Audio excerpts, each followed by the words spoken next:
একদিন বিষ্ণুদেব মা লক্ষ্মীকে বললেন, হে দেবী, এই জগৎ তোমার কৃপা পাওয়ার জন্য সর্বদা ব্যাকুল থাকে, তবুও তুমি এখনো সম্পূর্ণ নও।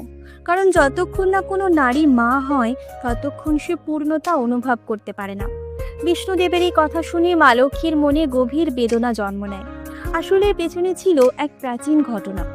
একসময় মা পার্বতী সকল দেবতাদের নিঃসন্তান থাকার অভিশাপ দিয়েছিলেন। এই কারণেই মা লক্ষ্মীও সন্তানহীন ছিলেন।